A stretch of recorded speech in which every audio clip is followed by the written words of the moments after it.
নমস্কার। বাংলার দিনলিপির আরও একটি নতুন ক্লাসে তোমাদের সকলকে স্বাগত। আজ আমরা পড়ব একাদশ শ্রেণীর দ্বিতীয় সেমিস্টার সিলেবাসে অন্তর্ভুক্ত কবি জয় গোস্বামী রচিত নুন কবিতাটি। তাহলে প্রথমে কবি পরিচিতি সম্পর্কে জেনে নেওয়া যাক। কবি জয় গোস্বামী হলেন বর্তমানে আধুনিক যুগের একজন শক্তিশালী কবি।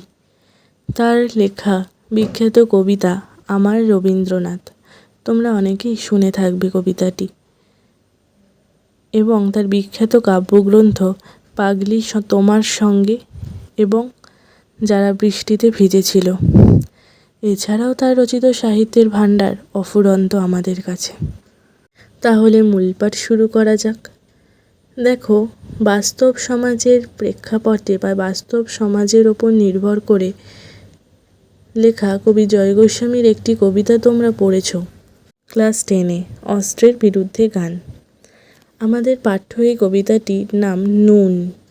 কবিতাটি এক নিম্নবিত্ত পরিবারের দিন যাপনের কাহিনী নিয়ে। বর্তমান সমাজের প্রেক্ষাপটেই এক নিম্নবিত্ত পরিবারে বা নিম্নবিত্ত পরিবারগুলির যেভাবে দিন পাত হয়, যেভাবে দিন যাপন চলে তাদের, সে কাহিনীর ওপর নির্ভর করে এই কবিতাটি। কবি বলছেন, আমরা তো অল্পে খুশি, কী হবে দুঃখ করে, আমাদের দিন চলে যায় সাধারণ ভাত কাপড়ে। আমরা নিম্নবিত্ত পরিবারের মানুষ সবাই, আমরা তো অল্পতেই খুশি হতে জানি, অল্পতেই আমরা খুশি হয়ে যাই। আমাদের জীবনে দুঃখ করে আর কী হবে, দুঃখের তো আমাদের জীবনে সীমা নেই। তাই আমাদের দিন চলে যায় সাধারণ ভাত কাপড়ে, অর্থাৎ সাধারণভাবে কোনো মতে টেনে টুনে আমাদের দিন চিন্তার সঙ্গে চলে যায়। আবার দেখো, কবি বলছেন, চলে যায় দিন আমাদের অসুখে ধার দেনাতে।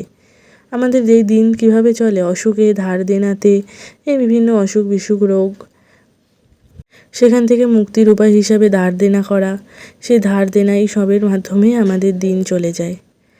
রাত্রিরে দুভাই মিলে টান দি গঞ্জিকাতে।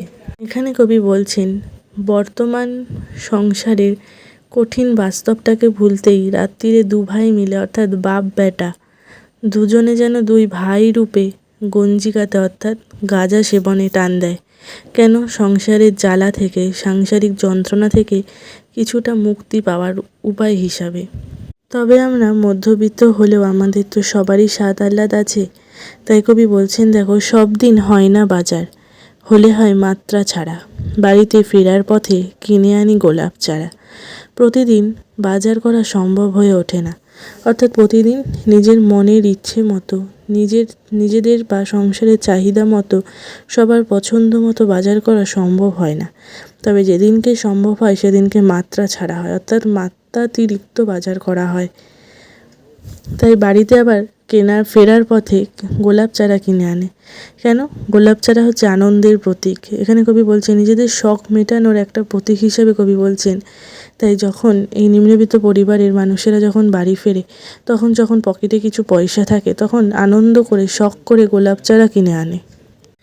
এরপরে দেখো, কবি বলছেন, কিন্তু পুঁতবো কোথায়, ফুল কি হবেই তাতে, সে অনেক পরের কথা, টান দি গঞ্জিকাতে। বলছে, গোলাপ চারা তো শখ করে, শখ মেটাতে, নিজের ইচ্ছা মেটাতে, ইচ্ছাকে গুরুত্ব দিতে কিনে আনলাম, কিন্তু পুঁতবো কোথায়, জায়গা কোথায় আমাদের সংসারে, এই ক্ষুদ্র সংসারে, এই অভাবের সংসারে? সেখানে কি ফুল হবে, অর্থাৎ সেখানে কি কোনো দিন আনন্দ, সবার সমস্ত ইচ্ছা আকাঙ্ক্ষা সব পূরণ হবে কি? বলছে, সে অনেক পরের কথা, টান দি গঞ্জিকাতে। এখন সেই শখ মেটানো বা সেই ইচ্ছে পূরণ করা অনেক পরের কথা। এখন এই সাংসারিক যন্ত্রণা থেকে মুক্তি পাওয়ার জন্য, কঠিন বাস্তব থেকে মুক্তি পাওয়ার জন্য গাঁজায় টান দিই, গঞ্জিকা সেবন করি বা গাঁজা সেবন করি। এরপর দেখো, কবি বলছেন, আমরা তো এতেই খুশি, বলো আর অধিক কে যায়, হেসে খেলে কষ্ট করে আমাদের দিন চলে যায়। বলছে, আমরা তো অল্পতেই খুশি থাকতে আমরা শিখে গেছি।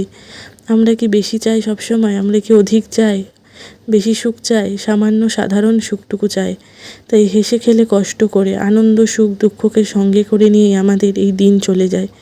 মধ্যবিত্তের দিন এভাবেই চলে যায়। আবার দেখো কবি বলছেন, মাঝে মাঝে চলেও না দিন, বাড়ি ফিরি দুপুর রাতে, খেতে বসে রাগ চড়ে যায়, নুন নেই ঠান্ডা ভাতে। বলছে মাঝে মাঝে আমাদের এই দিন আটকে যায়, অর্থাৎ স্থগিত হয়ে যায়। এই টানাটুনির সংসার মাঝে মাঝে প্রচণ্ড অভাবে পড়ে যায়।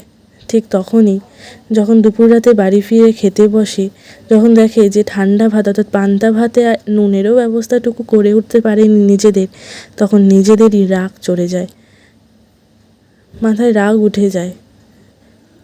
আর তখন দেখো কবি কী বলছেন, রাগ চড়ে মাথায় আমার, আমি তার মাথায় চড়ি, বাপ বেটা দু ভাই মিলে সারা পাড়া মাথায় করি।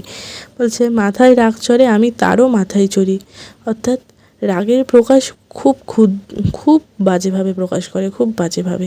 তাই জন্য বলছেন বাপ বেটা দু ভাই মিলে সারা পাড়া মাথায় করি, অর্থাৎ প্রবল চিৎকার ঝামেলা অশান্তির মধ্যে দিয়ে নিজেদের কষ্টটাকে অশান্তির মাধ্যমে প্রকাশ করছেন এখানে। তাই জন্য বলছেন সারা পাড়া মাথায় করি, অর্থাৎ প্রচণ্ড চিৎকার অশান্তি করি তো কার তাতে কি। বলছে আমরা করি তাতে কার কী, আমরা তো সামান্য লোক, আমরা তো সমাজে খুবই সাধারণ নিম্নবিত্ত লোক, যাদেরকে সমাজে ঠাঁই দেওয়াই প্রায় দুষ্কর, যাদের কথা ওই ইতিহাসে লেখা থাকে না। আয়ারও বেঁধে বেঁধে থাকিতে পড়েছিলে না, আমাদের কথা ইতিহাসে লেখা থাকে না, আমাদের কথা কে বা জানে, আমরা ফিরেছি দৌড়ে দৌড়ে। ঠিক ওরকম সেই প্রেক্ষাপটেই লেখা এই কবিতাটা। দেখো তাই জন্য কবিতার শেষ লাইনেই কবি বলছেন, আমাদের শুকনো ভাতে লবণের ব্যবস্থা হোক, অর্থাৎ আমাদের গরিব বা দারিদ্রতার জীবনে বা জীবন ধারণের ন্যূনতম উপকরণ নুন। তাই সমাজে তারা নুনের দাবি রাখছি, আমরা সমাজে আমরা লবণের ব্যবস্থার দাবি রাখছি, অর্থাৎ আমাদের সমাজে একটা অস্তিত্ব বজায় রাখার জন্য দাবি রাখছেন কবি এখানে। আর এই দাবিতেই নিম্নবিত্ত সমাজের মানুষগুলোর জীবনযাপনের বা জীবনের একটা রুক্ষতম দিক প্রকাশ পাচ্ছে কবির জবানিতে। এই লবণের ব্যবস্থার দাবি যেন একটা সমাজে মৌলিক দাবি হয়ে উঠেছে কবির কথায়।